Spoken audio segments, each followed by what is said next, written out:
Hi, welcome to today's webinar. My name is Perry Barrow. I'm your host. I'm the Managing Director of First Global Direct Executive Recruitment and FGD Media Productions. Today's special guest is Professor Satabhawani, and he will be talking about a new project which is a collaboration between FGD Media and CEE, which is the Leadership Masterclass series on leading in a VUCA world. Thank you very much for coming along today, Professor.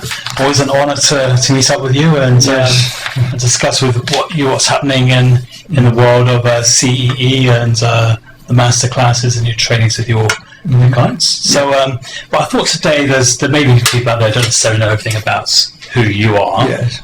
I can't imagine those people, of course, but if you could give an overview of you and your background and who you are and your organisation. My role right now as the CEO of Center for Executive Education, CEE, we represent the Executive Development Associate in the US, which has been around since 1982.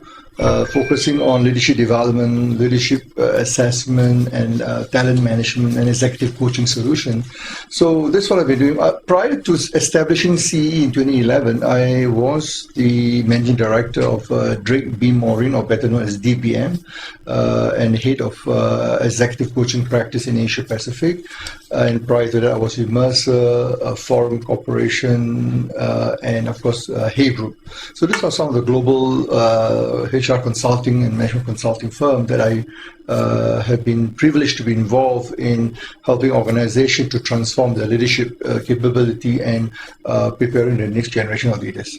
So basically, that's a little bit of my background. Yeah. Fantastic. So tell us about the Centre for Executive Education and what are your portfolio of services within CEE? Yeah, sure. So the Center for Executive Education was established primarily to look at what are the challenges the organization is facing in transforming and developing the next generation of leaders. So we want to work focusing on the next generation of leaders who are going to assume senior leadership role, whether the C-suite, the CEO of the future. So we are very focused in specifically in that area, and our objective is to partner with leading global training and consulting firm across the world to bring them together to provide our client end-to-end solution towards, as I said, identifying, developing these future leaders.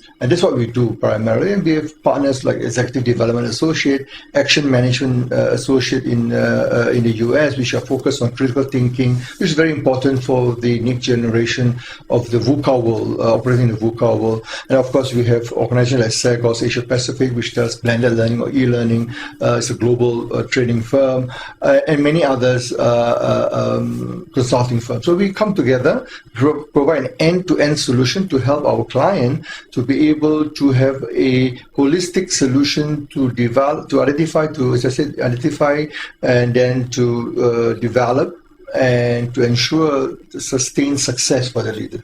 And through our leadership development solution, and of course in terms of our executive assessment. So those are the in a nutshell. Yeah. Great. So within that, so you mentioned VUCA. Is that an acronym?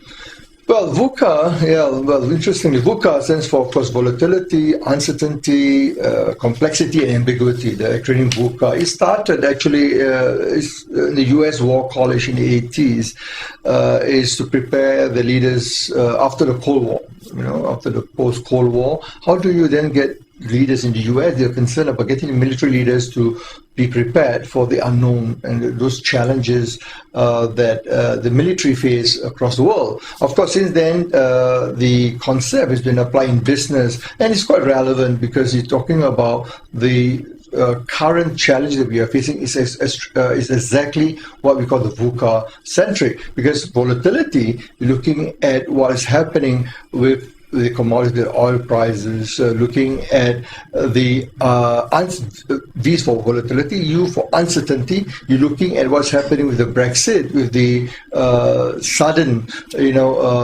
British exiting from the European Union, the common market, what it means that there's a very lot of change of policy as it's going through right now. And of course, the election of Donald Trump as the US president, that again created a lot of uncertainty because, as you know, he has signed an executive order to remove US out of the TPP, which is the critical economic grouping in Asia involving US and some other countries in the world, which has impacted a lot of countries, including Singapore, Malaysia, and others in Asia. So that's the uncertainty. So because of this new government, new policy, the isolationist policy of some of this government, the next one is complexity. Now, the complexity arises because of what we call the different country having different law, different legislation statute, in how do you, as an international player, or as a multinational corporation, a global corporation, you need to be mindful of all these differences. It's very complex in terms of the regulatory will impact on your marketing, communication strategy, and pricing, and so forth. And lastly, the VUCA, it stands for ambiguity. Ambiguity, when you are deciding to go into a new market, is unknown, or you go into new industry. For example, when you look at budget airline, when you look at the full-fledged airline, Singapore Airlines moving into the budget airline, which is dominated in Asia by AirAsia, and first, Singapore Airlines set up the Tiger, and then it was not successful. They set up Scoot, and now they combined together. It was very challenging for SIA, for example. The other thing about the ambiguity is also because of the multi-generational perspective. You have now the baby boomer, the traditionalist has retired, the baby boomer slowly retiring in the next 5 to 10 years, and you have the Gen X and Gen Y in senior leadership position. So there's a lot of ambiguity in this. What does it make? What is it going to impact organization? A lot of ambiguity in terms of policy. You need to be able to adapt and change certain policy to adapt to this new generation of employees, and those are going to be in leadership position. So organizations have to adapt and change and be agile and to respond to this VUCA world, the new normal, that, as I said, is going to impact the way we operate. So VUCA is here to stay. We have to accept it, and it's going to get more intense, more tough for businesses in the future. Absolutely. That captures it very, very well in terms of the modern way of having to deal with working situations and climates. VUCA certainly seems to capture that very, very, very well. So moving on from that, that's obviously a concept that CE and your Masterclasses generally get across. So your latest project, the Leadership Masterclass online courses, what's that about? Where's that come from? And where are we going with this? Yeah. So when we go to market, I mean, part of the EDA, our partner in the US, Executive Development Associate, embark on every 2 years research look at trend. What are some of the skills, competencies the organization need to be able to develop their leaders to be able to effectively lead the organization. So in the last year research in 2016, we were looking at VUCA and how does it impact organization ability? Are people ready for the VUCA world? So what we have found that there are specific competency that leaders need to demonstrate: critical thinking, cognitive readiness, emotional intelligence, ability to have learning agility, mental agility, and so for many other skills. So what we have listened to the market, we go to the market, we ask our client, how does this relate to your organization? Is this relevant? How are you going to be able to prepare this leader to face those challenges? So we listen to the market. We have then our team developed this series, or what we call the VUCA Masterclass series, to address the need of the market, to allow the leaders to be ready. Now, one of the things that we learned, especially in Singapore, the challenge of the digitalization of industry or the organization is going to be more pronounced. Now, what does it mean is that, in the this year, 2017 budget statement, the Minister for Finance in Sweden talk about how organizations are going to have to be ready with the government support. So that's what they call the disruptive world, which combined with VUCA, means that organization has to be ready in how to leverage on artificial intelligence, robotic, bioscience, and all this combined to what we call the fourth revolution as termed by the World Economic Forum. So the fourth revolution is going to impact organization greatly in the next 10 to 15 to 20 years. By year 2020, we start this to be seen being impacted. So therefore, how can we support and help organization to be ready? So that's how the Masterclass came in. So this Masterclass are designed to be contemporary, they're practical and relevant, CPR, which means that every module, every program that we have designed will allow the managers to immediately apply this to the workplace. And it's relevant to the world today that they operate in the VUCA world, in the disruptive economy. And this will make them more relevant to be able to add value to the organization, continuously to be able to adapt and then execute the strategy more effectively. So the Masterclass will address questions like what sort of style of leadership you need to demonstrate to be able to lead your team in the VUCA world. What are the various sustainable tactical and strategic options that you have in terms of putting in place some of this initiative to help your organization to remain relevant. And also it's about what sort of relationship do you need to develop with your partners, with your stakeholders and so forth. So there's a lot of things that we are addressing in this masterclass with the objective to ensure the readiness of the leaders to be able to lead organizations for success in the VUCA world, operating in the disruptive economy within the VUCA world. Yeah. Wonderful. Yeah. Okay, so that's a great overview. So I think what the viewers would probably be delighted to see is maybe some samples. Yeah. So the following video is an extract from Leading in the VUCA World Leadership Masterclass virtual courses, and this section is about employee engagement. Any organization, when you do survey, employee satisfaction survey, and satisfied employees may not necessarily, it's not the same, because yes, we know employees who are satisfied, they behave in a very positive manner. They tend to they tend to result in low absenteeism, low turnover, and also in American companies, or sometimes in many organizations you find today, there will be low substance abuse, for example. So the satisfied employee. So that's how they behave. But if you look at an engaged employee, they not necessarily behave in the same way. Engaged employees are satisfied too. So they are satisfied employee, but they do beyond that. They are persistent at a very difficult task. In other words, they do not give up easily.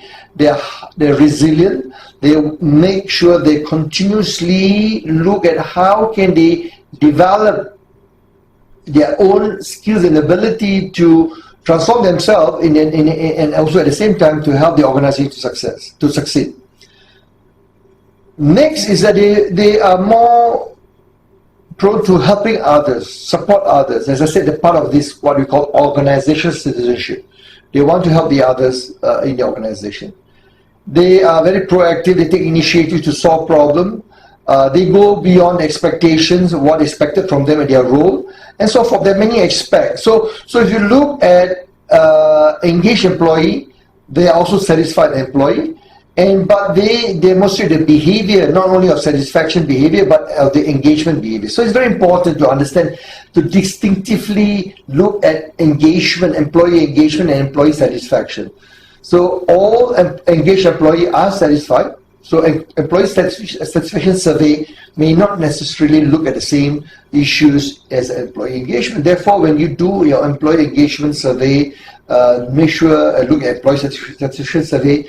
Make sure you cover the same the areas that is important in employee engagement. And the question that you are putting in place when you ask those questions for the employee, Make sure they address the right set of questions to uncover the current state of employee engagement in the organization.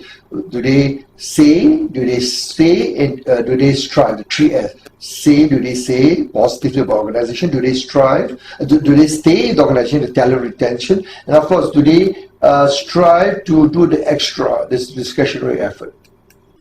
Yeah, so I think from the video you can see that I'm sure the participants can see the importance of the three, especially CPR, is very contemporary. Look at the content of the video, of the modules that we just shown you, as very contemporary to help the leaders to be able to develop their skills operating in the VUCA world. It's very practical because some of the tools that you can see that we will share, and also we go into more in depth during the masterclass, the virtual masterclass, on specific tools that we're going to offer as part of the package, best practice guide, templates and so forth. And the last one is relevant to you as a leader within the VUCA world. So CPR. Now, what is important is now, after viewing the video, you can see that we encourage you to adopt what we call an experiential action-based learning approach. Now, what does it mean? It means that every single module, to ensure your return on investment, we will encourage you to have a dialogue with your line manager. Talk about what you have learned. There will be an action plan. So every single module will come with an action plan, which we call the blueprint for leadership success. Now, what does it mean is that this will allow you to formulate a one-page action plan where you can then put in place within your organization, within your department, within your business unit, and to get the support from your sponsor, your boss. And this would, we will encourage you to have a regular dialogue within 6 to 8 weeks with your boss. What support do you need? What resources do you need? Who else can help you to make this happen? Because at the end of the day, attending the session is only one part of it, is to apply and adapt and to put in place in the workplace and to have more meaningful conversation with your boss and help your boss to coach you and guide you, and also to apply the concept being taught to help your team, guide your team and coach your team as well. So this would be the return on investment I think most participants will find useful and meaningful, and we hope that everyone would adopt that action-based learning approach, workplace learning approach that I just described. So you may recommend then each one of these programs has an action-based program at the end of it. That's right, yeah. To create the plan, then go back to the line manager, they can discuss, they can develop it over a number of weeks, way beyond the actual learning. Right. Maybe after several weeks, they can go back, they can review the materials and the videos again and see how they've developed up to that particular point and make adjustments and continue to develop their plan over the medium to maybe longer term. Correct. To go from being a good manager to a great manager, to drive an organization from being good to great. Exactly. You put it very nicely, Perry. I think they sum up very nicely. We actually, every single module that our participant registered we will offer as a bonus this module 10, which is the developing your leadership blueprint. So that will come with every module. So that means it's a value add. So we will provide that, irrespective whether you buy all the 10 modules or you buy every single module, each module, we will provide that. That will allow you to formulate. And with that, of course, there are a lot of resources that come with it that you can apply and share with your team, with your organization, as you start implementing the action plan. And of course, you can access to us. We also encourage the participant to engage with me and my team on social media, on the CEE, LinkedIn, Facebook, our Twitter account, on our Google Plus, and many other social media, because that is very important to have the regular dialogue with us, and we encourage that as part of the ongoing development. Wonderful. So fantastic. So I guess as a thank you to our listeners and viewers watching this, we'll just give you one more taster of the course. The course is made up of, I think it's 60 videos, 65 articles, white papers, PDFs, whatever. So this section is a extract from Leading in the VUCA World Leadership Masterclass virtual courses, and this extract is about cognitive readiness.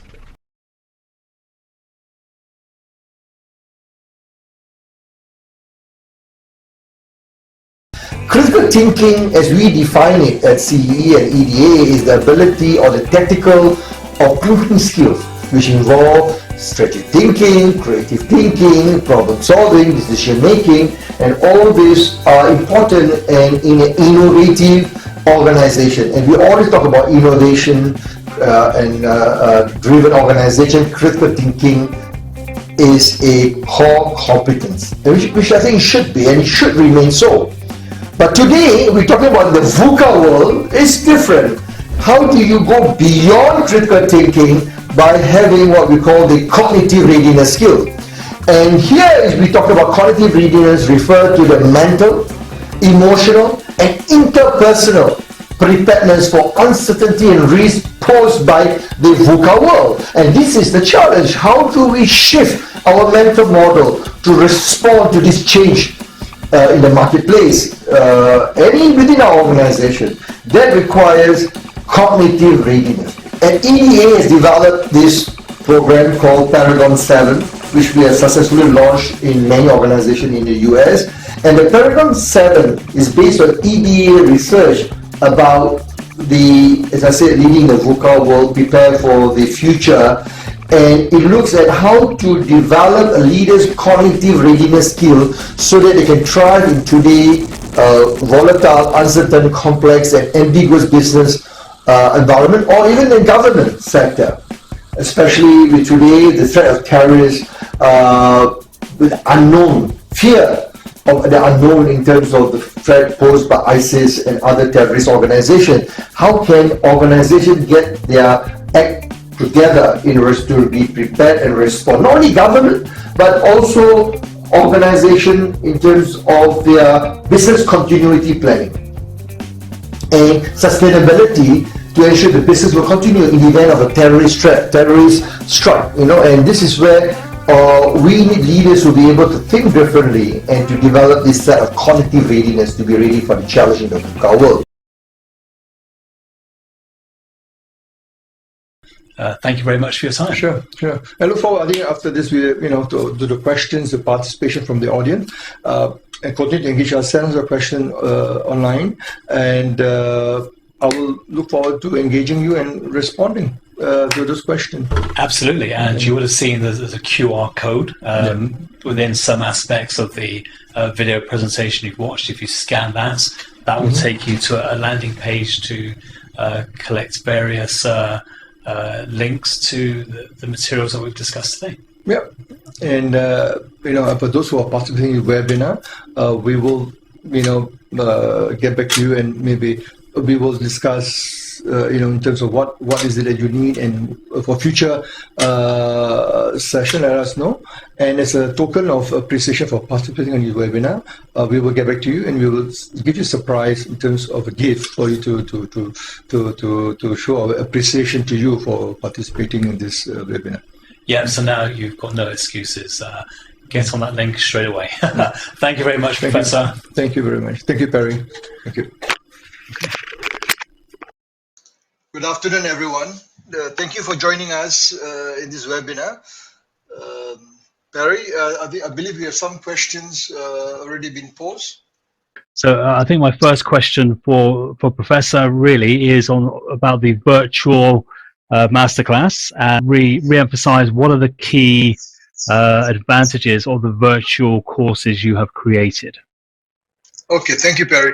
I think this is a very important question, because today, if you look at most of the executives that we have been able to coach and train, many of them inform us that the challenge is that they travel quite extensively, and also over a diverse market. For example, in Asia Pacific, from China to Australia to India, Pakistan, Indonesia. How can we deliver the same content to the different group of individual leaders across the region?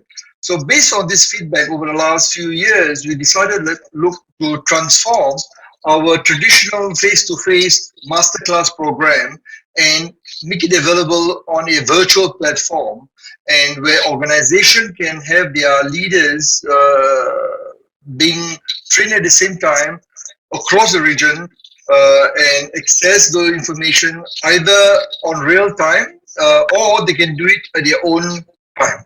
In other words, again, it's a knowledge on demand, so to speak. and that will allow them to be able to learn at their own pace across any market at their own time to suit their own schedule. So that's the benefit primarily of the virtual course, or what I call knowledge on demand, or to be able, to turn on the tap, so to speak, of knowledge and use that accessibility to knowledge as and when you need it. Of course, the only two things that you need is the access to internet and also browser either on your laptop, PC, or your PDA, smartphone, tablet, your various electronic devices which will be able to have the browser capability, internet browser capability, and you can access the virtual course. So basically, it's quite straightforward, and there is a link that you can go in and have a look at trial during the registration of the program for this webinar. You'll be able to see a link. Which is the FGD Academy at thinkific.com, which we'll be able to go in and experience and have and also subscribe for on a trial basis, no obligation, to see how the look and feel and how to experience it. And also there's a QR code, I believe, Perry, where they can scan and go direct to the page. Am I right? So the next question is, does virtual training replace the need for one-to-one or group facilitated coaching? Well, not necessarily. As a matter of fact, they complement one another. The reason why we have the one-on-one or executive coaching or group coaching is important depending on what is the intended learning objective. What are you trying to accomplish? Is developing of skills, and it depends on the organization. Not all organizations can afford to offer one-on-one executive coaching, group coaching. So for organizations that would like to have a platform that's scalable, that would be able to cover a wider group of executives, where they would be then learn the same thing as the senior executive. So basically having an opportunity to develop the knowledge and skills in a more wider, easier accessibility. So the virtual training is a starting point. And of course, for organizations that do have internal coaches or managerial coaches, they can use that coaching skills to be able to complement the virtual training, meaning that whatever the outcome of the action plan that the participants develop during the masterclass, virtual masterclass, because every module will have a opportunity for the participant to develop what we call an experiential action-based learning smart action plan, where they will share with their line manager, and will get the line manager to coach, or HR to coach them to be able to develop the skills further or reinforce the skills that they have learned. That's number one. Now, the other question you're asking, whether does it replace? Not necessarily. You can have start with group executive coaching or group facilitated coaching, or one-on-one coaching, and then for certain skills, for example, one of the things about today leadership is about critical thinking. So if you're looking at leading in a VUCA world or in a disruptive economy, how do we think clearly, critically, to be able to challenge our assumptions, the way we make decisions, the way we think about solutions? And one way to look at critically is our ability to innovate and think creatively, and that's require what we call cognitive readiness. So if therefore through the one-on-one coaching or group coaching, you may need to supplement further additional skills, knowledge or skills, depending on the requirement, and the virtual training module, the virtual training, virtual masterclass, so to speak, provide that opportunity for the participant to develop that. So it goes hand in hand. That's number one. So besides coaching now, how does the virtual training also help? For organizations that have their own in-house training, their own regular training program with other vendors, or the corporate university, many multinational client of ours globally, CE and EDA, for example, Boeing or General Electric or Johnson & Johnson and so forth, they have their own corporate university. CJ Bank, for example. So the question is then, how can we complement this training, virtual training module and support those current initiatives at a very low cost, real time? They can study at their own demand at home, when they're traveling at the airport, on the plane. They can download these modules, and most important is real time, on time, to suit their own schedule at any time of the year. And it's very practical, it's cost effective, and many organizations are finding useful by having this as a platform to complement their existing learning and development programs offered to the leaders. Great. Okay, so this then could have a positive impact on corporate productivity and revenue if people all around Asia Pacific are able to access your coaching at any given time. Absolutely, because I think the thing is that you're not constraining the participant to come in at a certain point in time. You do not need them to fly in all at one time at one location. The challenge is that because sometimes, because of demand imposed by client or projects, it will not be possible to have everyone coming at the same time. So, and also the virtual, the web-based, platform means that they can have it available anytime, as I said, at home or traveling, in a bus or the train or on the plane. They can access that. So that means that the productivity will increase. They will be able to learn and use the time during the work on more other important project-based tasks or meetings that could perhaps be more useful, and they can set aside learning time, their time, on a time that is best suited, in terms of what makes sense for them. So it complements the work-life balance, and then you help them also to be able to look at how people learn. And of course, there are some people still prefer to come face to face, depending on the nature of the topic, depending on the issues. If you're talking about problem solving, you're looking at resolving business challenges, for example, then I still believe you need to meet face to face, you need to work together, collectively learn from one another. But generally, if you're talking about developing knowledge on what is emotional, social intelligence, or what is developing effective team, what is required to transform a multi-generational team to a high-performance organization, and so forth, those programs, by leveraging on the virtual platform, it enhances individual employee productivity. And of course, at the end of the day, productivity leads to employee engagement, and therefore, employee engagement leads to productivity, and then the ability of the employee, when they're engaged, they'll be able to serve the customer better. And when the customer is engaged, that leads to, of course, the organization results being achieved. So that's how the linkage, the revenue. So what we call the result-based learning. Now, so maybe at this stage, let me see whether I could be able to share this virtual masterclass to help the employee to develop their self-leadership and team leadership. Yeah, and that will help them to create a climate of trust where the employee feels they're engaged, and they will then be able to engage the customer more effectively. That leads to the revenue growth, the organizational results. So every module that we have designed, leading the VUCA world, follow this framework. It's all about achieving organizational results. All the modules, as I mentioned earlier, we adopt what we call CPR. It's contemporary, it's practical, and it's relevant.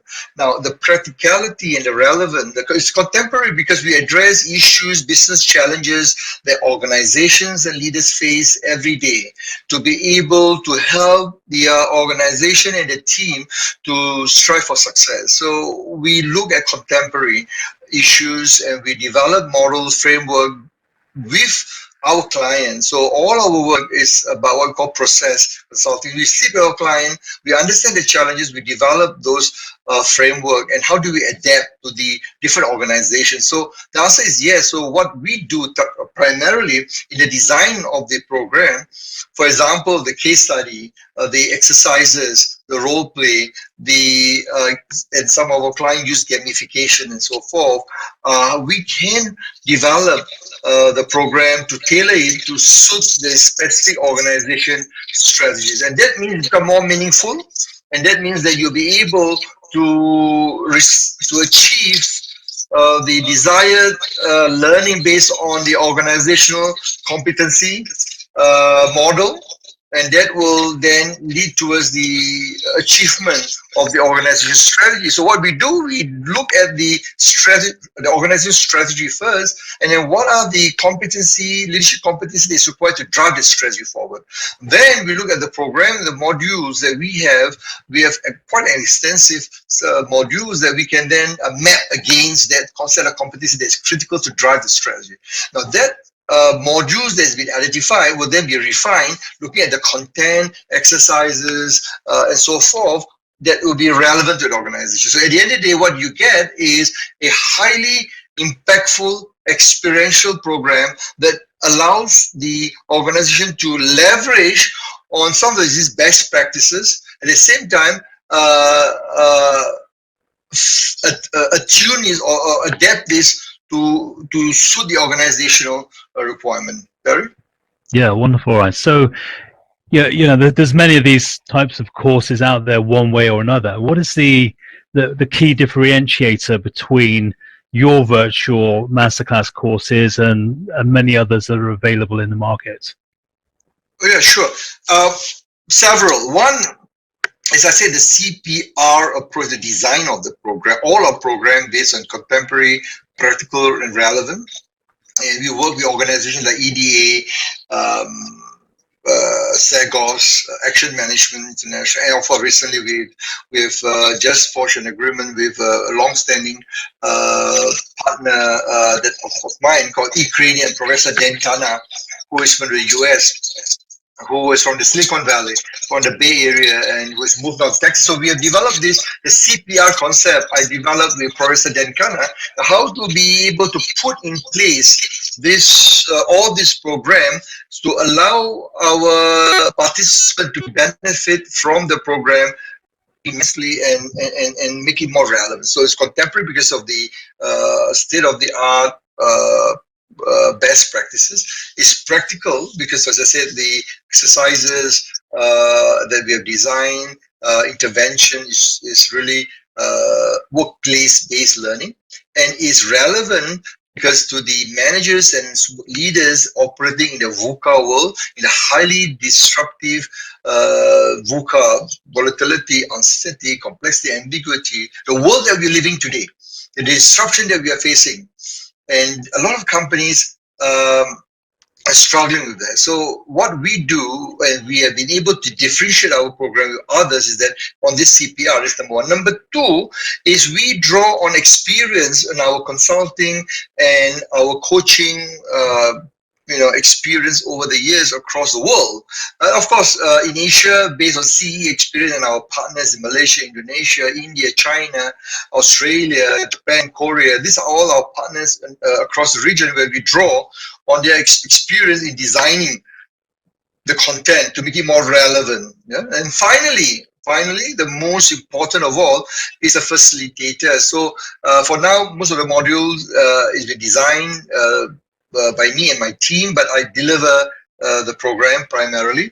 But we have a team. The program is not just me. We have a team that has been working on to put in place. So the collectively, the expertise that we have put in place to ensure that the program is designed by a team of experts, and the profile of which you can go to our CE website, ce-global.com. You can see under our teams are very renowned author, coaches, HR practitioners, CEOs across Asia, and of course in our team in US. So we draw on those experts. So when we develop this virtual program, it is based on their experience, not only mine, not only our team in Singapore or the Asia, we look at multinational corporation across, global corporation across the US. Now, so that's one. Finally, most important of all, we are a research-based organization. Now, what do I mean by that? Every 2 years, the EDA, Executive Development Associates in the US, or EDA, embark on what we call the Leadership Trend Survey, or Executive Development Trend Survey. So, for example, the 2016 last year survey clearly outlined 3 challenges in leading the VUCA world. It's not enough to have, for example, vision. You need to be able to have clarity of the vision, and how do you then able to articulate it across organization and to develop this, what we call cognitive readiness. Ability to, simply put, cognitive readiness, the ability to think critically and complement with the emotional and social intelligence competency in the sense of sense making, intuition, and so forth. So all these results from the survey, from the research, is taken into consideration and put into the virtual course. And we as CEE, as we speak right now, we are embarking on what we call the survey on the leadership transition effectiveness into the VUCA world. We are doing a research. For those of you interested, go to our website, ce-global.com /survey. You will have the questionnaire where you can go in, and we will like to hear from you. What are some of your challenges? What are some of the skills that you think you need to develop? And we will look at all these are issue specific, and of course we also have a survey, similar survey in the US, in Europe, and so forth, where we will then take that into consideration and put that into our virtual course. So it is very research based, contemporary, practical, and that means that at the end of the day, the participants take away something that's meaningful, that they can apply, and they'll be able to put in place immediately after the workshop. Yeah, Perry, can I just say, I just saw a question from Saravana Kumar, one of our client and a partner in Malaysia. He asked a question: to deal with VUCA, approach maybe to a vision, V for vision, U for understanding of the market, C for clarity, A for agility. And I think that's true. This is actually the VUCA Prime. This is the VUCA by Bob Johansen. Bob Johansen is the renowned author of a book called Leaders Make the Future, which I highly recommend all of you to read, in 2014. Bob Johansen spelled Johansen. Bob, you can Google him. Bob Johansen. He wrote a book called Leaders Make the Future: the 10 New Leadership Skills for the Uncertain World. And of course, it's used in university, in academic, but it's also used for organizations that's looking at to prepare leaders to prepare them for the future in the next 40 years. So it's about 40 years, 20 to 30 years, and it is his experience with the Institute of the Future. So he's looking at, he's a futurist. Very interesting social scientist, and he's an author. I like his book. I read the book, and it's very interesting because you're looking at how future leaders need to nurture those skills. So when Saravana talking about the concept of what we call the VUCA Prime, which is the instead of volatility, because of the volatility, you need to have vision, clarity of vision. Instead of uncertainty, you need to have understanding of the underlying factors that's impacting the organization or the situation. C stands for complexity, therefore you need to have clarity. What are the interrelated factors? And A, instead of ambiguity, you need to have agility to respond to the changes, what we call the mental and learning agility, the ability to learn, unlearn, and relearn. And that is very important, because the challenge we have here, a lot of leaders are still using the same knowledge and skills they learned from the earlier days as a manager. What they learn in the MBA, it doesn't work anymore. 90% of what you learn in the business school is no longer relevant in today's highly disruptive VUCA world. The question is, you need to unlearn those things, and how do you learn new skills and then apply that? And it's a continuous process. Learn, unlearn, relearn. And the great thing is that the Gen Y and soon Gen Z, those are born between 1995 to 2010, these are the group that find it easier to adapt because they are more comfortable with technology. They are more immersed into the world of technology, and this would make us, I believe, prepare us very well in the future because of this group. And as CEE, I think since the question is about, Saravana is asking about the approach to the VUCA Prime, we have developed our own approach, what we call the VUCA world. Now, what is the LEAP approach? Now, what does it mean? You need to be able, the next gen leaders need to be able to demonstrate specific characteristics. L stands for liberal thinking. We need to open to new ideas. We need to discard those ideas, values that doesn't exist anymore, doesn't work anymore. We cannot work in silo. We need to be able to learn to accept competition. We need to respect our competitors, and that is very important. So have a new set of thinking, challenge our mental model. How do we learn, unlearn new thing, new way of doing things? And the young, the Gen Y and Gen Z can be our mentors. For those of you who are leaders who are the Gen X and the boomers, accept the young, the Gen Y as your, what we call reverse mentoring. They'll be able to teach you about design thinking. They'll be able to teach you about technology, innovation, and so forth. Then E stands for exuberant. How do you demonstrate a sense of a lively energy, sense of passion, optimism in engaging your employee and stakeholder? Because the world in VUCA is so chaotic. Sometimes it can be so daunting challenges. You get so frustrated. So you need to consistently demonstrate through a sense of affiliative leadership style and engaging your team.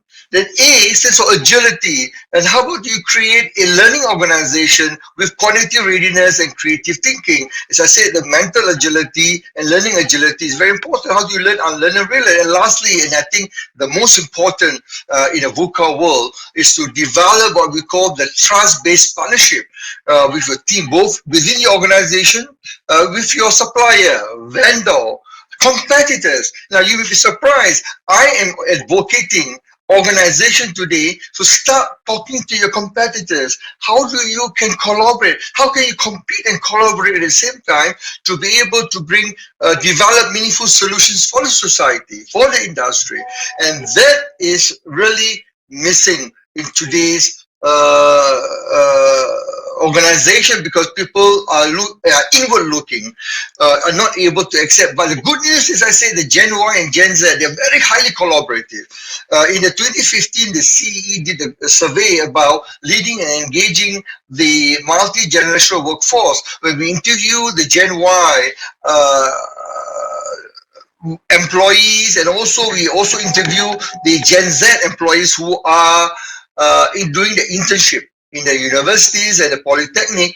What we have found, they expect their organization to be able to open to this collaboration, working together, and they embrace that.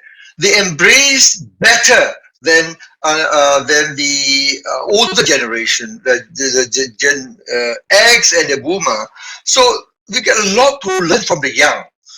Now, my advice to a lot in my executive coaching with C-suite leaders, CEO, the CIO, CMO, CHRO,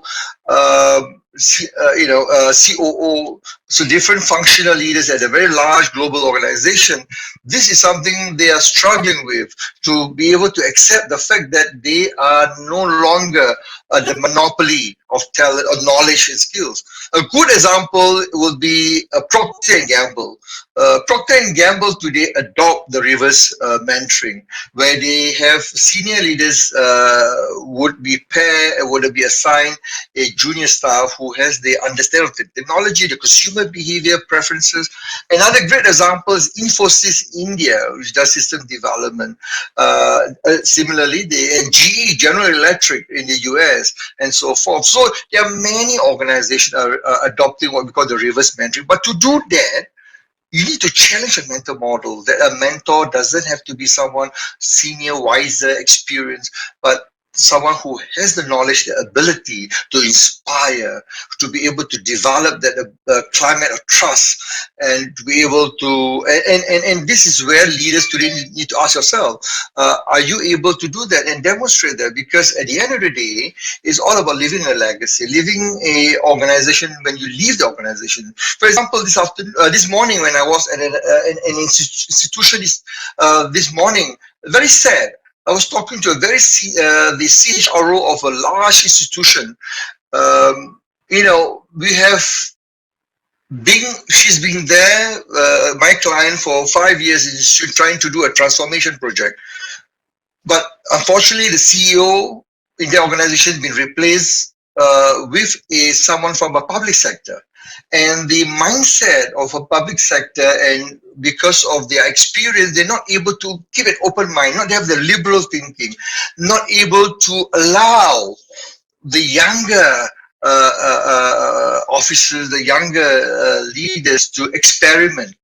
You need to experiment. You need to try what we call the sandbox. In fintech, in the technology industry, we talk about the sandbox experiment, where you need to try, allow people to experiment, learn.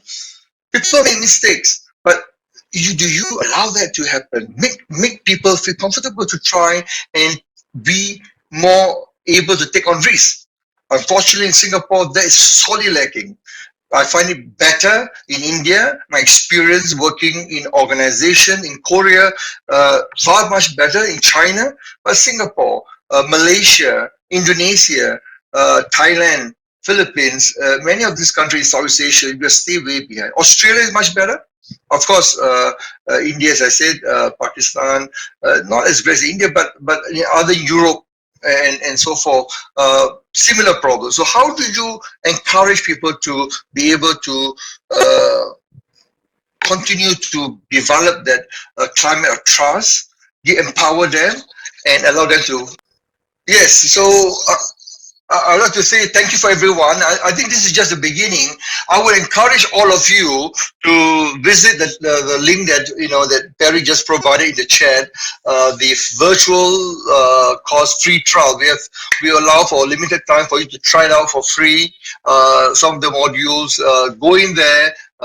Play around, look at some of the various modules. We have nine programs. Under each program, there are many modules.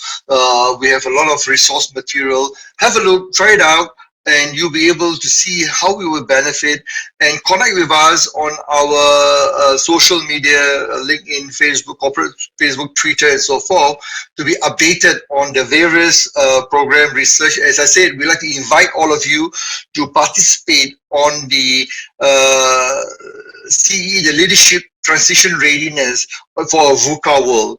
And this is very important, because this will allow you to have access to information. For those who participate, each respondent will have the complete report, which is worth about US $150, will be made available to you. At the same time, for those who participate online, you'll be able to have a free ebook for a limited period. We're giving you a free ebook on the leading the VUCA world. And again, for those of you register for this webinar, we will also be sending you a gift to help you kickstart the program. So share across your team, share across this information with your bosses, your colleague, your HR, and leverage all the resources that we are making it available to you. And visit our website, ce-global.com/survey to take part, and go into our website. There are many resources on our channel, YouTube channel. There are many videos.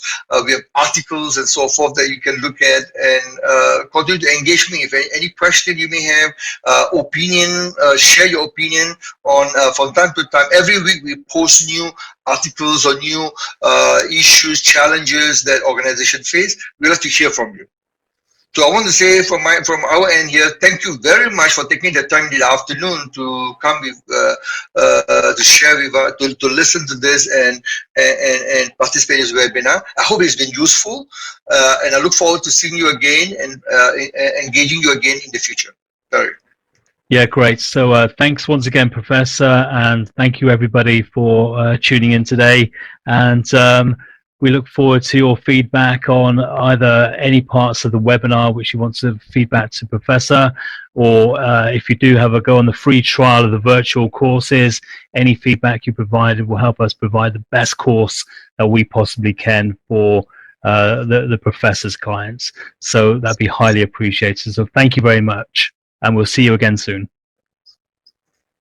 Okay, bye-bye.